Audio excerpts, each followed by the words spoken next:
Everybody, and welcome to our lesson this week, lesson 11.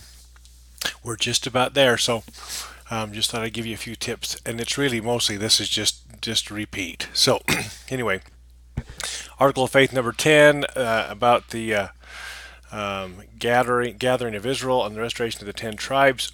Some interesting things to read and study here.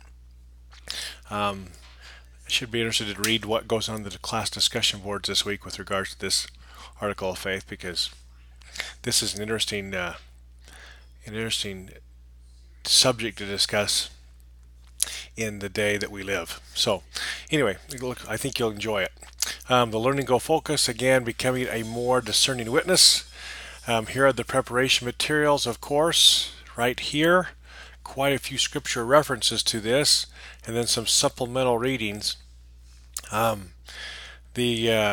don't know if I had to pick one of these talks. Maybe Elder Nelson's would be a priority, followed by Elder Christofferson's, and Elder McConkey's, of course. But the latest and greatest reading on it would be Elder Christofferson and Elder Nelson.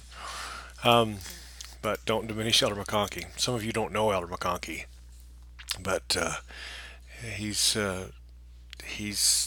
kind of the expert on most things doctrinally in the church, had been for a long time when he was alive, did a lot for us. Here are the required readings here, and this is an excellent, if you didn't see this broadcast, this one is very good from Elder Nelson, or President Nelson. His last two that he's given have been fantastic. So, to the young single adults. And I admonish you to read that one. I'm reading the due dates for these activities. I think everybody's got that figured out for the discussion boards, a summary paper, instructions, same thing you've been doing in the past, end of week reporting, and synthesis project. Let me give you some help here.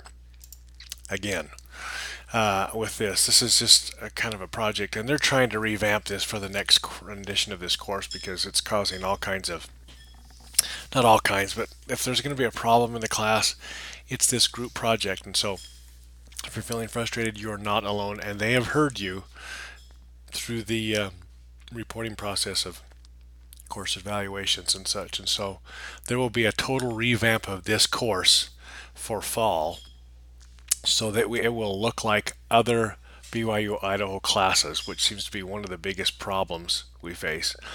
We spend as instructors too much time dealing with the course layout rather than doing with course content. So, just a couple of things. You've seen this. You see where you're at. This project is due at the end of the course in week 14, and it can't be submitted late. So don't be late with it. So it's 100 points, and that's a big chunk for this class.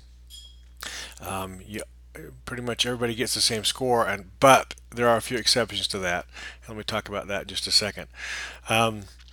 Make sure a couple of things. You follow the idea that it should include 14 to 18 slides. Don't go over 18. Keep it in that range. Keep it with this list of 1, 2, 3, 4, 5, 6, 10 restoration passages, primarily from the Doctrine and Covenants. That's where you'll find them. And no articles of faith don't count as a restoration passage. So keep the scriptures. Keep everything simple slides, all of that. And that can be difficult. It's easier sometimes to be very wordy with long quotes and things. It's simple sometimes to just copy and paste stuff. It's difficult to synthesize stuff. That's why this project is titled this. Boil it down to simple things.